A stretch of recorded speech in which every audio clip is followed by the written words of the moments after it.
Hello, everyone. Welcome to the 21 Hats podcast. I'm your host, Lauren Feldman. This week, Paul Downs, Sarah Segal, and Laura Zander discuss how they think about the possibility of recession. Do they proceed with planned hires? Do they continue to spend on marketing? Do they look for unexpected opportunities? In addition, Sarah, having recently taken back ownership of her PR firm, asks Paul and Laura how they pay themselves, how much cash they keep on hand, and whether they think that she should expand her offerings to include digital marketing. Plus, Laura, who's acquired several businesses over the years, explains what she looks for, how she decides how much to pay, and why she's come to see acquisitions as necessary for the survival of Jimmy Bean's Wool. As usual, all three owners are remarkably generous about sharing their thinking and even their numbers. Even in good times, owning and running a business can be a lonely pursuit. Our hope is that these weekly conversations, brought to you by our principal sponsor, The Great Game of Business, will let owners know they are not alone in facing challenges. Same thing with our daily newsletter, the 21 Hats Morning Report, which Inc. magazine named the best newsletter for business owners and which you can subscribe to for free at 21hats.com, where you can also find transcripts of our podcast episodes and lots of other articles and interviews. Joining me this week on the podcast are regulars Paul Downs, who is CEO of Paul Downs Cabinet Makers, which makes custom conference tables outside of Philadelphia. Sarah Segal, who's founder and CEO of Segal Communications, a public relations firm based in San Francisco. And Laura Zander, who is CEO of Jimmy Bean's Wool, a digital yarn store based in Reno, Nevada, and Madelinetosh, a yarn supplier based in Fort Worth, Texas. The episode is titled, Recession? That's When You Need to Attack. Welcome, Paul, Sarah, and Laura. It's great to have you all here. Sarah, in our email exchange before the show, you suggested you've been having kind of a tough week. Can you tell us what you were referring to? I think this is just tough year or tough life as a business owner. I can't pinpoint any one thing, but it's like, just we're looking to hire people. We have a lot of work coming on. We all have a lot on our plates. Wait, those sound like good things. No, there are good things. So I literally am laughing because I can't complain. It's been, nothing terrible. It's all been very good things. It's just which mold do you whack first? You also suggested that you're kind of thinking about this possible looming recession we've been hearing about for the past year or so and wondering if there's anything you can do to prepare for it. That too sounds a little bit at odds with what you just said about having lots of work and looking to hire people.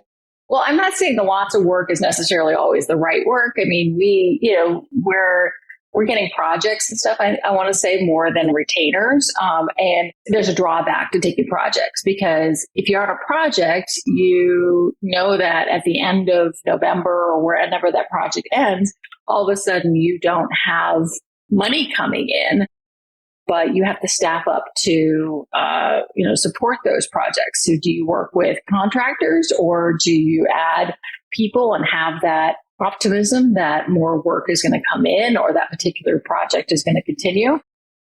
As for recession, I mean, if you recall, I'm based in the San Francisco Bay Area, and it's interesting to see what's going on around here. I'm sure it's visible in the rest of the country as well, but every other day there's another tech company that's just been laying off hundreds and hundreds of people. So we're seeing all of these layoffs happen. And my question is, and my assumption is, at some point, those layoffs are going to impact the marketing and PR agencies that support those industries. So it will basically translate to more competition for the work that I'm trying to get. So it's just something always in the back of my mind, to be quite honest. You mentioned, that we've probably been reading about what's been happening in San Francisco and the Bay Area. The thing we've been hearing most about is Silicon Valley Bank. Yes. Has that had any impact on you at all? Other than people reaching out to my clients to see whether or not they're involved or have any relationship to it, no. But that said, we're definitely watching the media conversation about it where right now with the instability of the banking system, are VCs and or banks going to be a little bit more particular about who they give money to? Because there is such an uncertainty right now in terms of where our economy is going. And, when those VCs don't give out their money or those banks don't give out money, then those businesses don't hire us to do their PR and or marketing. So there's kind of a domino effect. Paul, Laura, I'm curious, have either of you felt any impact because of the banking crisis, or are you rethinking where you're stashing your cash in any way? No and no, because I bank with a pretty big bank to start with, and I'd be surprised if a run developed on them. I'm pretty sure they're on the too big to fail list, so I'm just not worried about that. Yeah, same page. Well, and from what I read, it sounds like you're going to get bailed out either way anyway. So what difference does it make? Yeah. There was one guy in my Vistage group who missed payroll because it turned out his payroll service was using Silicon Valley Bank, but I think they sorted it out. But that was a real surprise for him. That was an issue that we actually had. We use this company called Rippling, and we got an email from them like on Friday of last week saying that we needed to make sure that our money could be taken out because they were switching out to JP Morgan. So that was the only impact that we had. But because it was a pass through, it never caused problems. I got other problems. Our sales are down 40% off last year. So, oh my gosh. Wow. Was last year exceptionally good? Yeah, last year was great. And then this year's terrible. And it's all the same people doing the same stuff. So I'm not sure exactly what it is. But we do still have enough of a backlog got about 6 weeks of work on hand right now. So just got to drum something up before that. And we do have some things in the works that should make it better, but we're not on the same pace as last year by a long shot. How was last year to compare to the year prior to that? Was last year a banner year? It was, and it was like that from the beginning. I keep very careful records of all the years going back to the last ice age, about I was going to say the 1900s. Oh, yeah, the mid 1900s. When I was in the womb, I was already doing spreadsheets. And so anyway, 2022 was off to a great start right from the first month, and it never slowed down.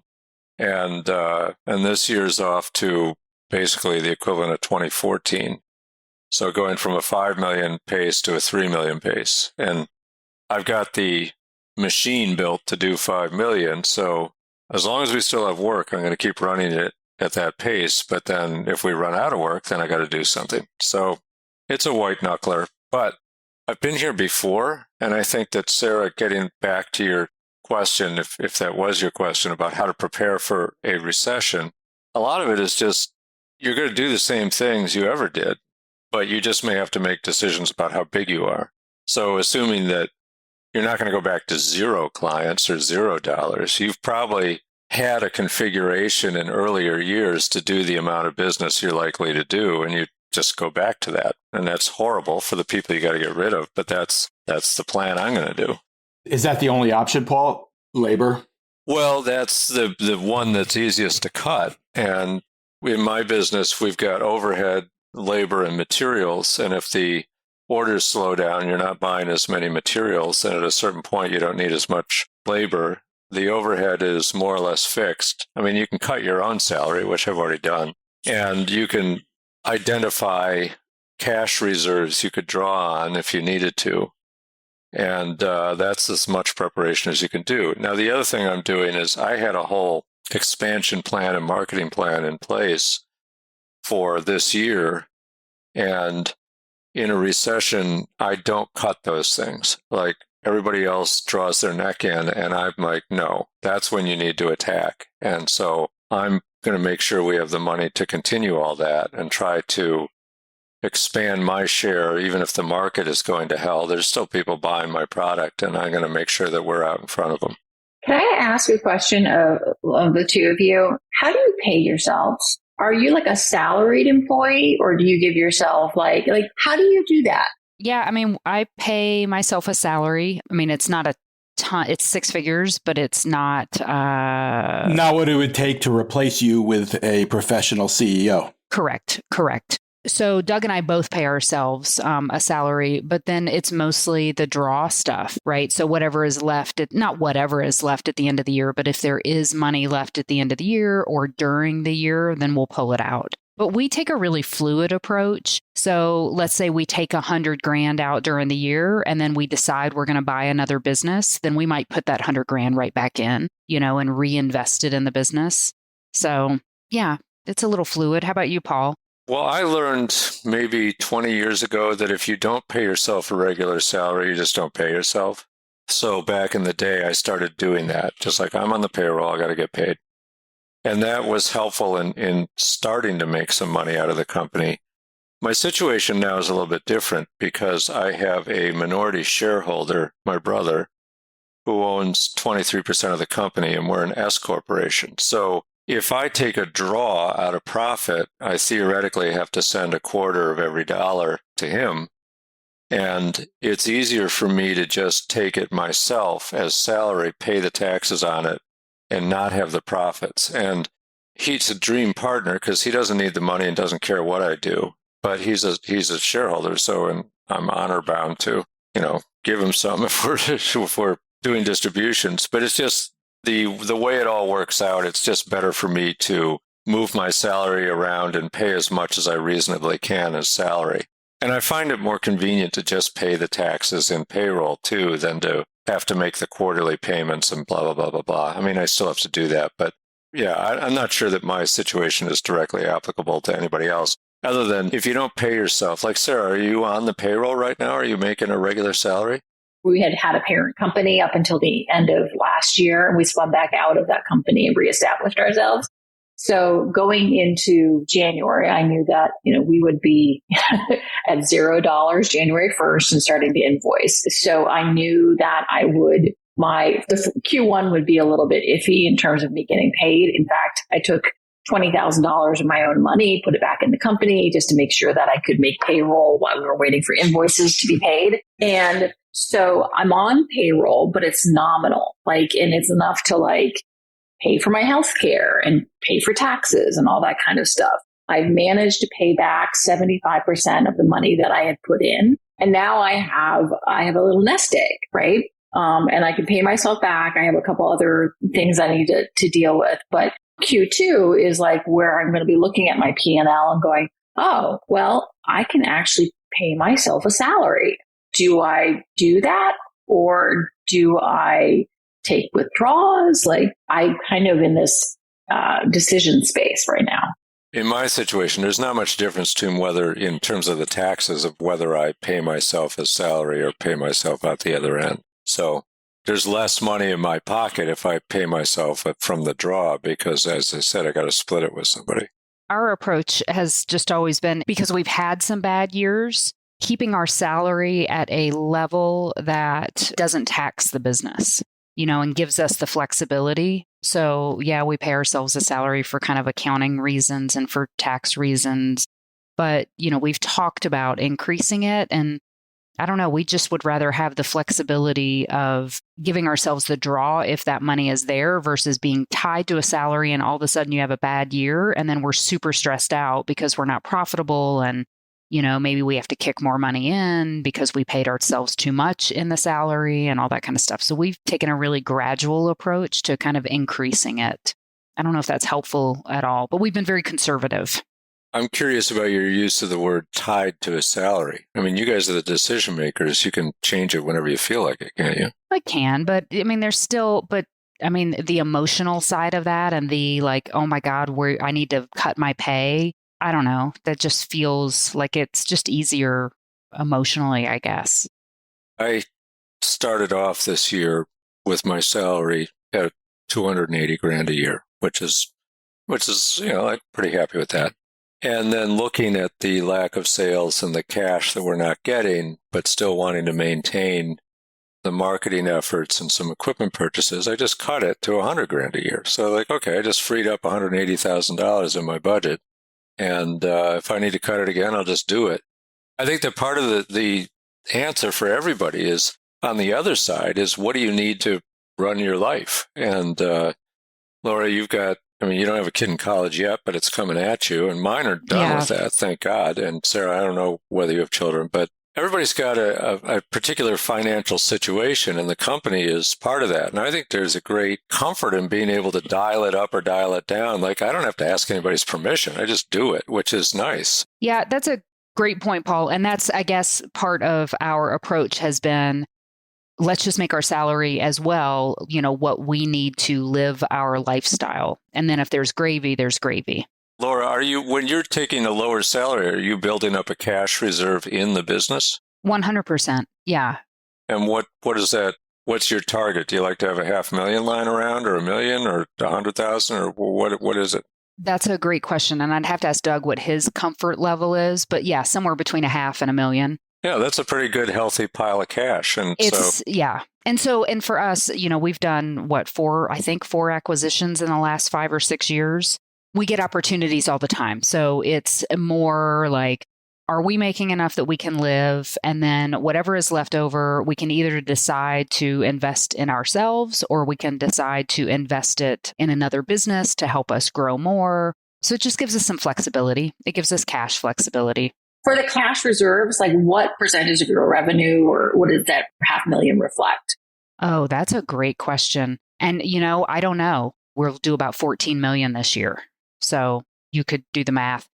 I know a lot of people say, like, to have a really healthy business, you should have a 6-month runway or whatever. Mm-hmm. I haven't looked at it that specifically. Doug does all the cash flow stuff, and I look at all of the P&L and the profitability, and I look at the cash flow as well. But he makes sure that, we have that runway, that we always have that runway. What do you do with those cash reserves? Where do you keep them? Are they just in a checking account, or like, do you invest them, or like, what do you do with them?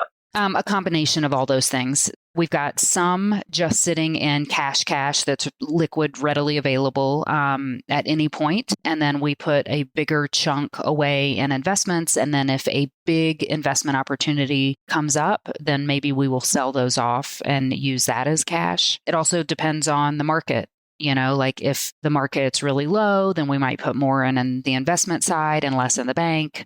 Try to buy a bunch of stuff while it's cheap. Yeah. I mean, Doug, my husband's a finance guy, so he loves to kind of play with that stuff. Well, there's another thing underlying all that, which is whether you're able to operate profitably and collect the money that's owed to you. Those are the only methods by which you can amass a pile of cash. I mean, the third method is to get a bunch of deposits from people and then run a little Ponzi scheme. Well, bank robbery too, but yeah. Yeah. But so, Sarah, if you're trying to figure out how to get a pile of cash, the critical thing is that you're doing business profitably, and then you can build it up. That whole 6-month guideline, it's a concept. I have never found it to be particularly realistic for my business. And Laura, it sounds like you don't have $7 million lying around, so. Agreed. Yeah. You're not doing that either. But no. A lot of it is just, how much would you really need to get through a rough patch? And what are you looking at? And then where would I get it? Where would I get it if I needed it? And I often will take money out of the business, and if necessary, just loan it back to the business. So I needed to buy a fairly expensive piece of equipment, and rather than lease it from a service or from some other people, I just loaned the money to the company, and I'm getting 10% on it.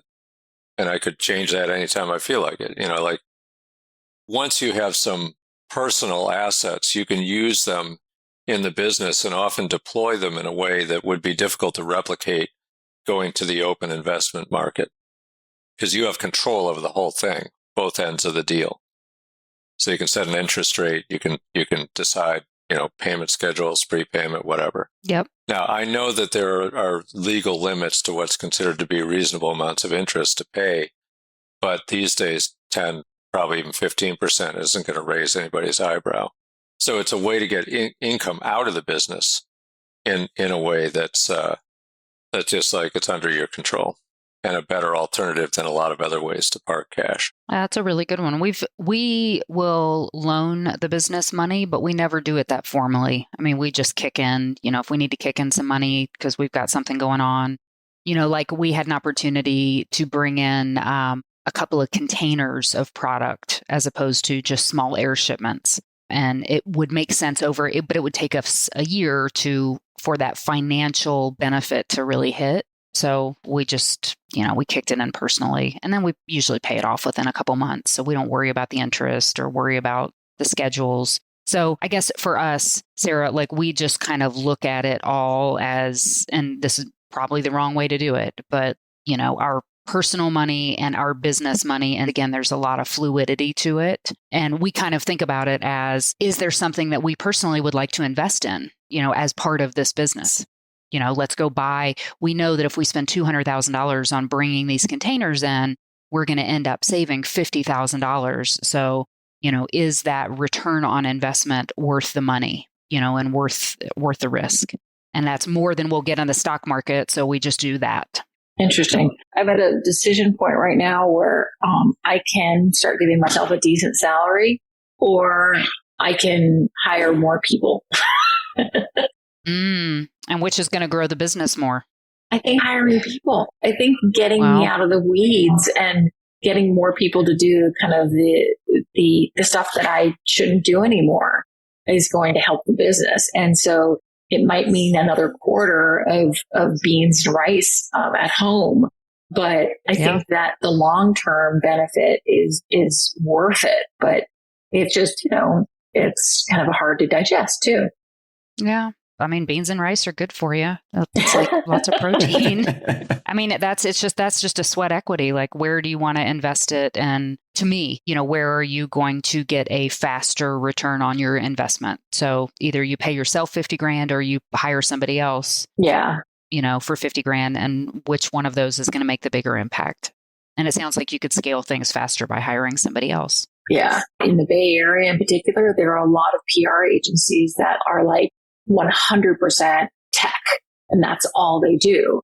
So guaranteed, all of these layoffs are going to result in killing their P&Ls. We have kind of not purposely, but just because I like to do a lot of different things, have recession-proofed ourselves a little bit in terms of the diversity of clients that we have, because we have everything from, tech clients, B2B to donuts.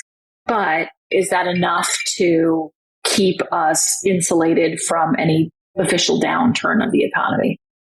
Laura, how's your business been doing this year?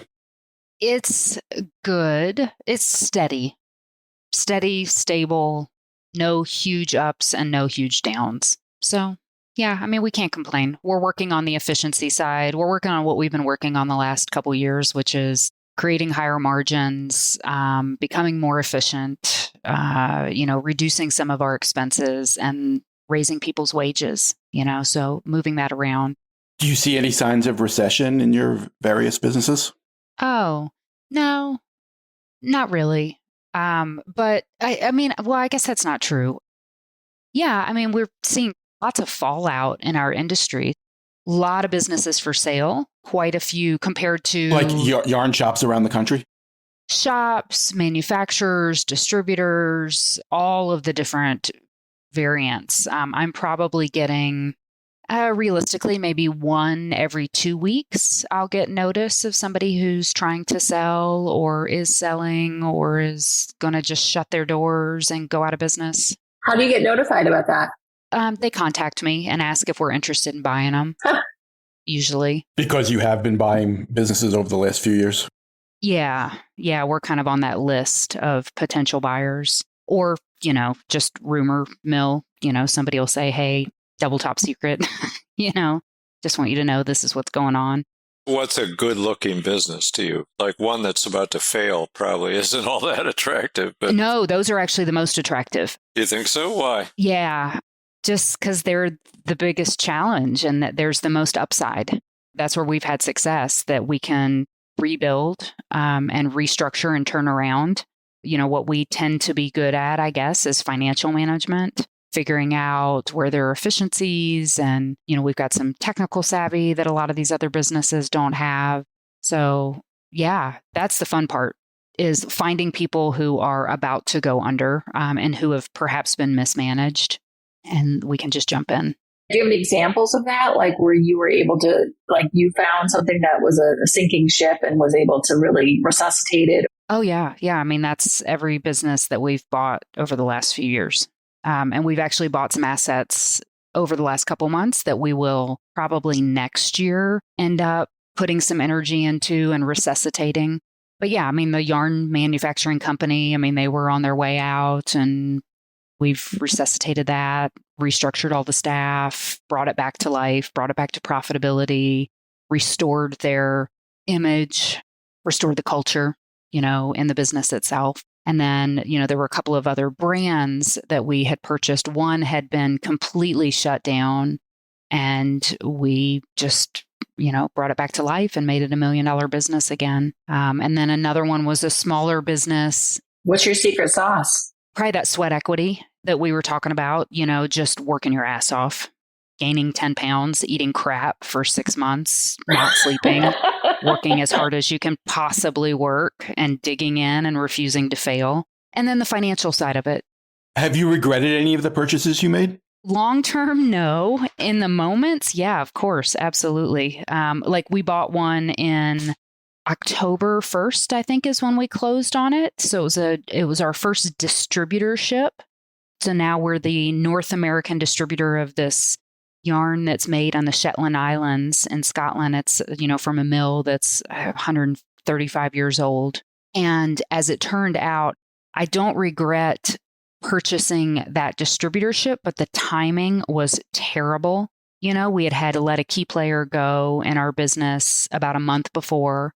And then our operations manager down in Texas of our other business moved and resigned. So we didn't have an operations manager. So I had to take on those 2 jobs and try to integrate this new business into our business without an operations manager and without another key manager. So it just, the timing was terrible, and it just wreaked a lot of havoc. And, then you start to find out all the things that these 2 people weren't doing that you thought they were doing. And so it's been a lot. The last 5 months has been a lot. It'll be worth it, and it's already started to be worth it. But I mean, it's just, you give up your life. How do you decide how much to pay for a business that you acquire? For me personally, I look at the net profit of the business, and then obviously what they're doing, and then what if I... Well, it sounds like you're buying some businesses that don't have net profit. Some of them do. I mean, they definitely do. Sometimes it's not much, but for me, it's, can I pay this back in 2 to 3 years? Can I pay the investment back is the goal. And then my personal goal is to try to beat that prediction and pay it back faster. So can I get it to profitability? Can I get sales up? And can I get the expenses down faster than I thought that I was going to be able to? So that's been the goal. As an example, if the business is making $30,000 a year, then I wouldn't pay more than maybe 75,000, then plus inventory. Paul, have you ever thought about buying a business? I have. Did you get close? No. It's a local competitor who has sort of been a thorn in my side for years because they were poorly managed and didn't have any real pricing model. So they would just be selling stuff at absurdly low prices and undercutting my ability to go to market locally. And so I approached them and said, hey, we're in the same business. It was a partnership, a sales guy and a manufacturing guy, and spent a lot of time looking into that business and came to the conclusion that it was worth nothing because the 2 partners were actually loaning money to the business every year to keep the doors open. And that's not a situation I wanted to be in. I was still interested in doing it because I thought that it would at least remove these people from the conversation. And I was confident that I could manage it much better and do a better job. But my Vistage Group members looked through the whole thing and they said, you need this like a hole in the head because I just, I've got my own business. And so I gave up that effort. But the funny thing is those guys recently came back and said the manufacturing partner had retired and another sales guy had bought into the business. So now you got two sales guys, and they can sell, but they don't know how to manufacture. So they're running into problems actually doing the work. And we're investigating them outsourcing all their tables to me, which would be a very attractive proposition. But they still have the problem of not having any real pricing system. And they also don't have any mechanisms to understand what happens to a job once they sell it when it's on their shop floor. They don't keep track of any of the labor hours that go into production on a per job basis. So they have no way of checking whether their prices were any good. And I've got systems that do all that, but they're not easy to assemble those systems. So these guys are in the beginning of a conversation about whether, like, how are we going to work together as opposed to against each other? And that's the only business I've really thought about trying to acquire. And they're relatively close to me. I would not want to acquire a business that wasn't close by because I don't like to have to travel a lot. And I mean, I don't know, Laura, how you do it running back and forth to Texas. It sounds like dreadful to me. Yep. Laura's bought businesses in China and Vietnam, too. Yeah. Laura, have you ever bought a business that didn't come to you for sale? Like where you're like, I want to buy that business, and you've approached them and said, Yeah. Okay. What did that look like? That was the first one, but they were out of business. So she had shut down. The owner had shut down. Actually, she had come to me like 3 years prior, and we weren't ready and had never bought a business. And, I wasn't ready. And so a couple years later, I went to her and I was like, I know you're shut down and you don't have any inventory, but could I buy the name? Can I buy your contacts? Can I buy, the designs? In other words, can I bring this back to life? And so we just worked out a deal where I just paid her, I paid her some money and then also gave her royalties on everything that she had created or, that this brand had created. We still write her a check once a quarter and give her a percentage. Sarah, you seem very interested. I am. It's something that I've always been curious about. I'm a small but mighty agency, and we're growing very organically, which is great. But I have a client who's great, who was explaining how, when you're a startup, you need that kind of influx of cash to kind of get yourself up into the atmosphere. Once you're in the atmosphere, you don't really need it. I mean, you kind of created this self-operational mechanism, right? So how do I go from small to medium or medium to large without necessarily getting an outside investor or taking out a small business loan? Or, what are the options? Buying an agency is a little bit more haphazard because there's no inventory.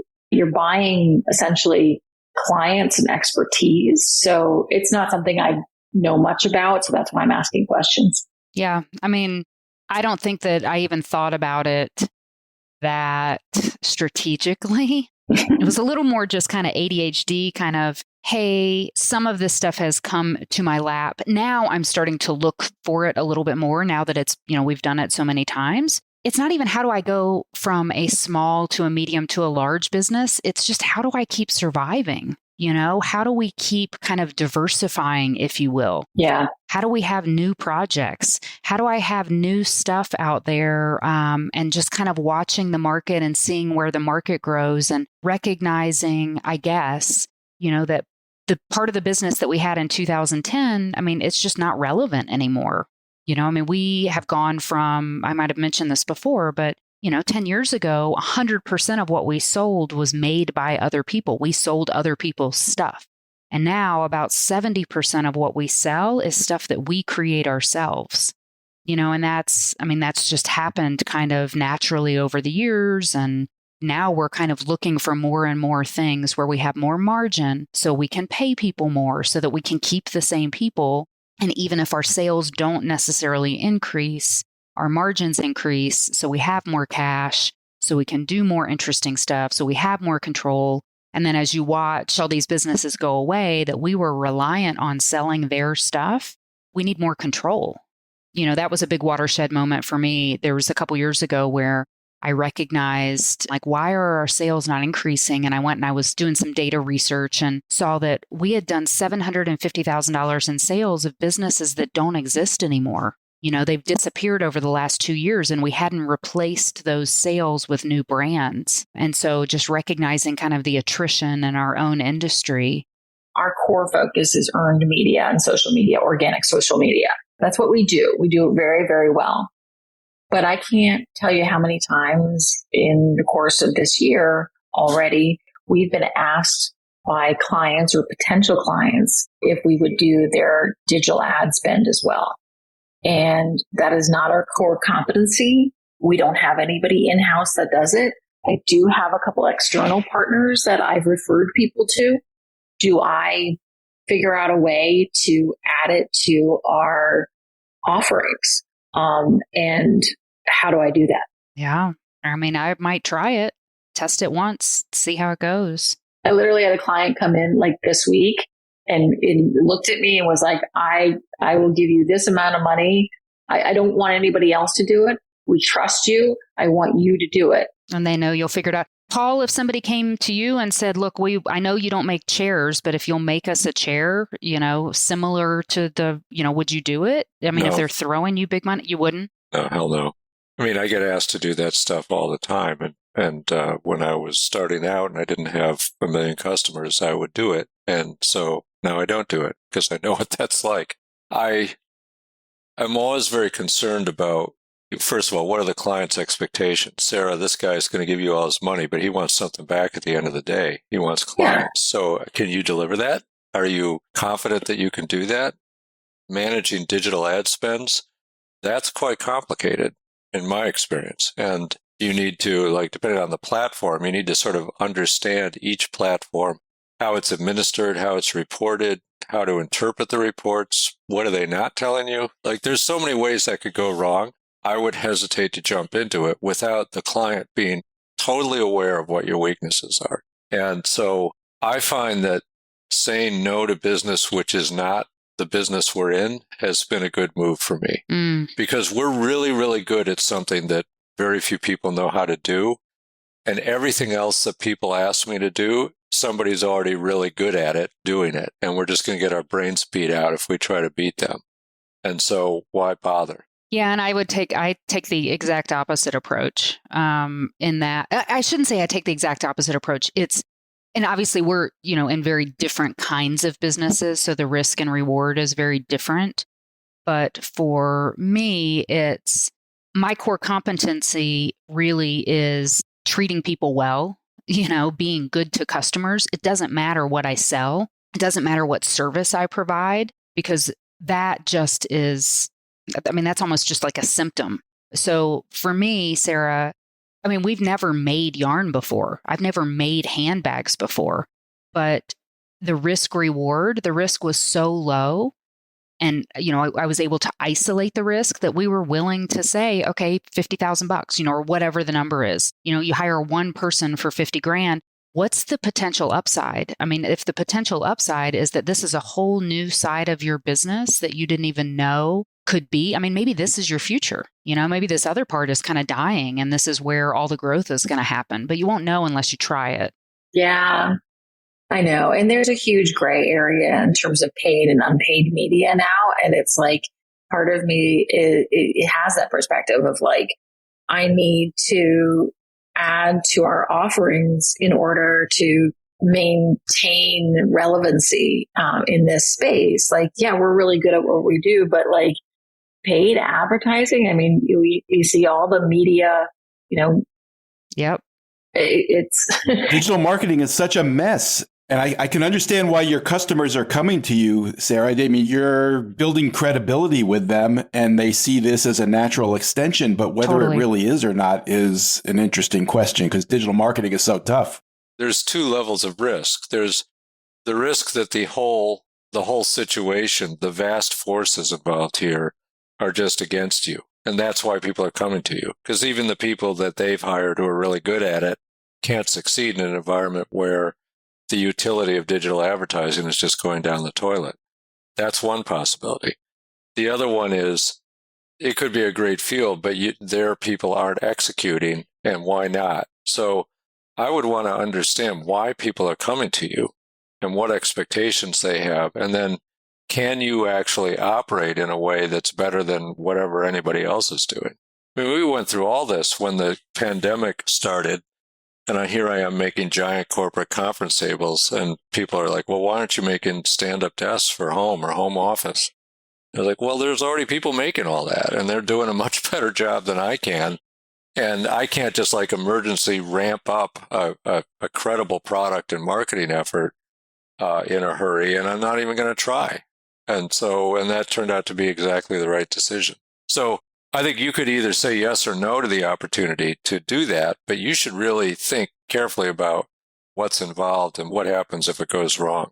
Do you two do digital ad spends? Like, do you have digital ad spends on for your businesses? Yeah, hundreds of thousands. Yeah. Oh, I have, yeah, for years.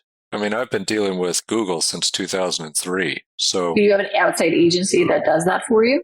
At the moment, yeah, to manage my AdWords spend, but I've dialed it way back from the peaks because we eventually, over the years, I became more sophisticated about how to do it. And when we built coding into our website that clearly identified whether a caller was coming from an organic search or an AdWords search, it revealed that 99% of our clients were coming from organic and less than 1% from AdWords. And so I cut back the budget incredibly at that point. It was like, why spend the money?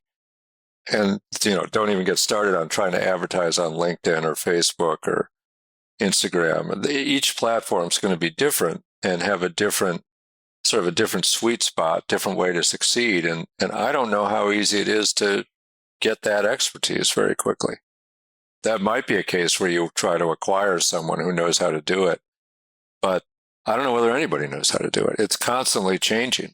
And so people succeed for a while, and then they go around and wave their flag like, oh, I succeeded. And then everything changes, and that approach is now oversaturated and doesn't work anymore.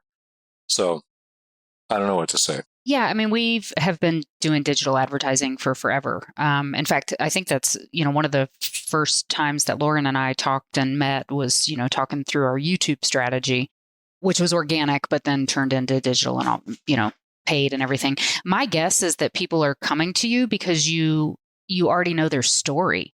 I mean, we don't outsource it, and we won't outsource it because there are too many hacks out there. They don't know your brand. They don't know the story. It just becomes formulaic. And to me, that's just wasting money.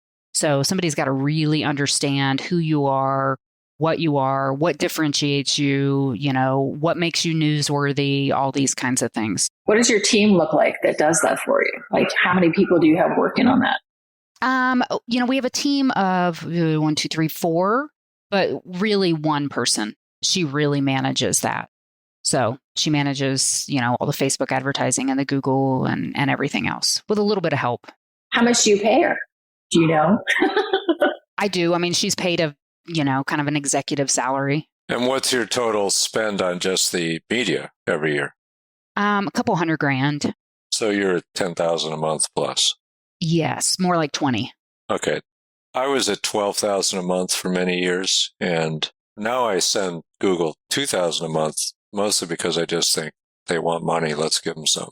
I want money too, Paul. You're getting plenty from me, Lauren. And that's true. Here I am, right? Yep. The thing is that the amount you spend on digital may or may not be related to the results you get. It's very difficult to tie it back unless you have a really nailed down process to identify how every inquiry that comes into the client, where it came from, who it is the story they're telling you likely to be true? There's so many ways it can go wrong, and it's such a moving target and so complex with all the different platforms. Like, you're great at YouTube. Are you going to be any good at TikTok? Who knows? And what's that experience like as trying to administer an account like that? Sarah, if I remember correctly, you have some expertise in influencer marketing. Could that be the type of digital marketing that you focus on? No, we already do that. That's its own beast. But we literally are being asked to, will you do our Facebook ad spend? Will you figure out what money we should put behind Instagram? Will you help us with TikTok? And it's something that I feel like we should stop saying no to, but I don't know how to start saying yes. So that's why this conversation is very helpful. Can you pick one of the people that you feel like you work really well with and basically do it, not necessarily for free, but, come up with an agreement with them that like, hey, if you're willing to let us try this, let's do some beta testing together. We'll give you a great deal on it, blah, blah, blah, blah, blah. Yeah, no, I had a client who literally said, I will give you $15,000 a month to spend on digital advertising because I trust you, you will do it. And I looked at that person and I said, I don't have anybody that does that. I'll have to hire somebody. And they said, okay, good. So that's a very interesting conversation, but I would want to understand what their understanding of what they're getting for $15,000 a month is now. Do they have any metrics on how many clicks, how many calls, how many sales, what's the click-through rate, Well, because you're going to need to be able to demonstrate whether you're succeeding or failing. Yeah. This is a unique client because it's a brand new product to the United States. So they don't have anybody currently doing it. We wouldn't be stepping into somebody's shoes. We would be starting from scratch. So there's like no metrics to compare to. Well, maybe it'll be great. That's $15,000 a month. Well, no, that's the amount of money spent on the digital ad spend. That's not the pay for distributing that $15,000. So on top of that, we would have some sort of, percentage of that spend. And I don't know what that looks like necessarily, but I'd have to figure out what that payment structure looks like. I would say this is a case where you really need to understand what's normal operating procedure in this market. Laura and I both have experience in it, but it's not like I know what every furniture maker does. I don't care. That's just who I am. But in this case, someone's coming to you with expectations and a budget, and you don't even know how to charge for it. So you better find somebody who is running this kind of thing and see if you can pick their brains and figure out, okay, what would be normal to do here? Do I want to undercut normal in order to get market share? Do I want to charge more for the risk? Without understanding what the other alternatives are, I think you potentially could be in a ton of trouble. I agree with you. That's my cautious side saying that. And I'm very cautious with other people's money. So Laura's probably like, oh, go for it. Who cares? Charge them whatever they'll pay. Laura, have you had success recently with the kind of digital marketing that Sarah is talking about? Yeah. we still... What's working? Right now, the text messaging stuff is killing it. And that's been maybe a year and a half. So we use a company called Attentive, and our market loves it. They sign up for these text messages. We send them out. The ROI is way higher than Facebook or Instagram. What kind of messages are you sending out? It depends. New product. Sometimes if we have some sort of deal, but not very often. Usually it's new products stuff. Can you send pictures along with the text? Mm-hmm. You can. It's a little more expensive to send the pictures, but yeah, you absolutely can. How do you get people to opt in to the service? Through the website, and we're kind of doing if you sign up, you're eligible to win a raffle or, win this bag or something like that. So, no, it's been great. It's been really, really good. So this sounds like the next generation of email marketing. It 100% is. And it's funny, when this came up, I found out about it. It was literally a year and a half ago. I told our marketing manager who does the digital ad stuff, I'm like, I think we should do this. I really think we should do this. And she didn't want to do it. She was, kind of irritated. And I'm like, please, please, please, just try it. Let's just try it. And now, the whole team, that's all they love it. You have to do text. Yep. Paul, you asked earlier. I have 2 teenagers. I have one teenager who's on the verge of applying to college, but I also I coach on the side, but teenagers don't look at email, right? At all. All of their communication is either through text or Snapchat. Those are the 2 places that they communicate with people, and that's it. So emailing them is pointless because they will never see it. So if you're not leveraging text or messaging as your means of communication, you're not going to be attracting or engaging with younger audiences, and you're eventually going to not have new customers. So that's really smart, Laura. My thanks to Paul Downs, Sarah Segal, and Laura Zander, and of course to our sponsor, The Great Game of Business, which helps businesses use an open book management system to help build healthier companies. You can learn more at greatgame.com. Thanks, everyone. Wait, don't leave yet. If you have a question or a comment that you'd like the 21 Hats owners to address, send it to me by replying to your morning report or by email at lauren@21hats.com. That's LOREN at 21hats.com. Do it now before you forget. And don't be afraid to tell Jay what you really think. He can take it. And if you got something out of this conversation, help us reach more business owners. Tell a friend. Subscribe and review us wherever you get your podcasts. Follow us on Twitter. Subscribe to the Morning Report at 21hats.com. This episode was produced by Jess Thuberon, founder of Blank Word Productions. Okay, now you can leave. Thanks for listening, everyone.